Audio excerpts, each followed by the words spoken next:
Bharat Pakistan match হলে আপনার মাথায় কোন জিনিসটি সবার আগে আসে? এক কথায় আপনি বলবেন গ্যাঞ্জাম, ঝামেলা। ঠিক সেই গ্যাঞ্জাম বা ঝামেলা দেখার জন্য আপনি অপেক্ষা করুন। আজকে আরও একটি অপ্রীতিকর ঘটনা ঘটতে যাচ্ছে, যা ভদ্রলোকের খেলায় ক্রিকেটে আপনি দেখতে চাইবেন না। পাকিস্তান ক্রিকেট দল যেন খেলার চাইতে ঠনঠনটা একটু বেশি করছে, যে মন্তব্য আপনি করতেই পারেন এশিয়া কাপে তাদের যেই নাটক চলছে সেটা নিয়ে। এখন এই কথা বলতে গেলে অনেকে প্রশ্ন তুলতে পারেন, ভাই আপনি কি পাকিস্তানের ক্রিকেট খেলা পছন্দ করেন না?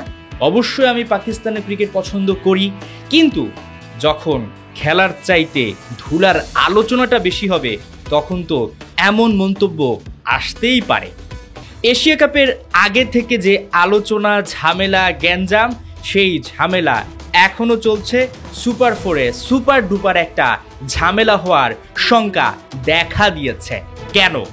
উত্তরটা ঠিক জানতে হলে আপনাকে একটু পেছনে ফিরতে হবে। পেছনে কি ঘটেছে?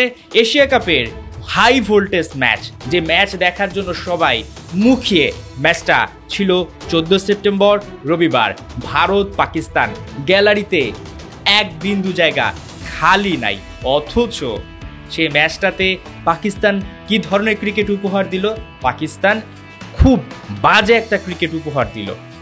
যে ম্যাচটাকে আসলে অনেক বড় ভাবা হয়, যে ম্যাচটাকে হাই ভোল্টেজ তকমা দেয়া হয়, সেই ম্যাচটা ঠিক ভারত জিতেছে এইভাবে, অর্থাৎ এক চুটকিতে যেন পাকিস্তানকে মিশিয়ে দিয়েছে, ধসিয়ে দিয়েছে। একে তো হার, তার উপর ভারতীয় ক্রিকেট দলের অধিনায়ক টসের সময় পাকিস্তান ক্রিকেট দলের অধিনায়ক সালমান আঘার সঙ্গে হাত মেলাননি। সেখানে অনেক ধরনের একপাক্ষিক সিদ্ধান্ত নেওয়া হয়েছে, এমন অভিযোগের তীর ম্যাচ রেফারি অ্যান্ডি পাইক্রফটের দিকে। এবং সেখান থেকে আলোচনা, সমালোচনা, উত্তাপ যে শুরু হলো, সেই উত্তাপ এখনও আছে। ম্যাচ শেষে আমরা দেখতে পারলাম ভারতীয় দল পাকিস্তানের সঙ্গে হাত মেলায়নি। এই হাত না মেলানোর কারণে এখন পর্যন্ত সেই ঝামেলা শেষ হয়নি। পাকিস্তান দাবি করছিল যে তারা হাত মেলানোর জন্য প্রস্তুত ছিল, কিন্তু তাদেরকে মানা করা হয়েছে। ক্রিকেট ভদ্রলোকের খেলা, স্পোর্টসম্যানশিপ যে ব্যাপারটা, সেটা ভারত ক্ষুণ্ণ করেছে। এবং পরবর্তীতে আমরা দেখতে পাই এই পাকিস্তান ম্যাচ বয়কটের হুমকি দেয়। তারা হোটেল থেকে বের হয় না এবং সংযুক্ত আরব আমিরাতের বিপক্ষে যে ম্যাচটা হয়েছে সেখানে তারা 1 ঘন্টা দেরিতে খেলা আরম্ভ করেছে। যখন দুবাইয়ে পাকিস্তান টিম হোটেল অবস্থান করছে তখন লাহোরে চলছিল আলোচনা। শেষ পর্যন্ত নাটক করে পাকিস্তান ঠিকই ম্যাচটা খেলেছে এবং জিতে সুপার ফোরে উতরে যায়। যদি সেই ম্যাচটা হারতো তাহলে নিশ্চয়ই ভারতীয় মিডিয়া বড় করে লিখত, নাটক করেও শেষ পর্যন্ত সুপার ফোরে যেতে পারলো না পাকিস্তান। তবে সেটা আসলে সালমান আঘারা করতে দেয়নি। এই যে একের পর এক আলোচনা, এই যে খেলার বাইরে ধুলা নিয়ে বেশি কথা হচ্ছে, দিন শেষে কিন্তু লসটা পাকিস্তানের হচ্ছে। কিভাবে হচ্ছে? কারণ তারা খেলায় মনোযোগ দিতে পারছে না, খেলার চাইতে অন্য দিকগুলো নিয়ে তাদের বেশি ভাবতে হচ্ছে, মানসিকভাবে চাপ তৈরি হচ্ছে। একের পর এক আন্দোলন হচ্ছে এবং এই আন্দোলনগুলো দেখে মনে হচ্ছে যে পাকিস্তান ক্রিকেট দল এবং পাকিস্তান ক্রিকেট বোর্ড আদৌ ঠিকঠাকভাবে এগিয়ে যাচ্ছে না, তাদের নিজেদের ভিতরেই সমস্যা রয়েছে। পাকিস্তান সুপার ফোরে উঠে গেছে, ভারত তো আগেই উঠে গেছে। দুই দল শক্তির বিচারে অনেক এই মুহূর্তে পার্থক্য রয়েছে। আপনি যেভাবে আসলে তাদেরকে নিয়ে প্রত্যাশা করবেন, বিশেষ করে পাকিস্তানকে নিয়ে, তারা সেখানে আশায় গুড়ে বালি দিবে। কারণ সমসাময়িক পারফরমেন্স দুই দলের বিবেচনায় অবশ্যই অনেক শক্তিশালী ভারত, এবং তারা এই এশিয়া কাপের ফাইনাল জেতার জন্য জাস্ট অপেক্ষা করছে। আমি এবার একটু কথা বলতে চাই, কেন ভারত পাকিস্তান ম্যাচ নিয়ে এত আলোচনা। এটাকে আসলে কৃত্রিমভাবে হাইপ দেওয়া হয়েছে। কিভাবে হাইপ দেওয়া হয়েছে আপনি প্রথম ম্যাচটার দিকে একটু লক্ষ্য করুন। 14 সেপ্টেম্বর রবিবার, এবং ভারত আজকে তাদের সুপার 4-এর ম্যাচটা খেলবে আজকেও রবিবার, এবং সেটা পাকিস্তানের বিপক্ষে। সূচিটা এমনভাবে করা হয়েছে, গ্রুপ এ থেকে ভারত উঠে যাবে সেটা এক প্রকার আগে থেকেই কনফার্ম ছিল। যদিও ক্রিকেট খেলা অনিশ্চিতের খেলা, কিছুই বলা যায় না, কিন্তু তাদের শক্তি সামর্থ্যের বিচারে ঠিক এইভাবে সূচিটা করা হয়েছিল যে পাকিস্তানের বিপক্ষে সুপার 4-এর আগে যে গ্রুপ পর্বে ম্যাচটা হবে সেটা হবে রবিবার। হাই ভোল্টেজ, এখানে টিআরপি বলতে একটা ব্যাপার থাকবে, স্পন্সরদের নিয়ে আসা সহজ হবে। একই সাথে আপনি যদি দেখেন আজকের ম্যাচটাও রবিবার রাখা হয়েছে।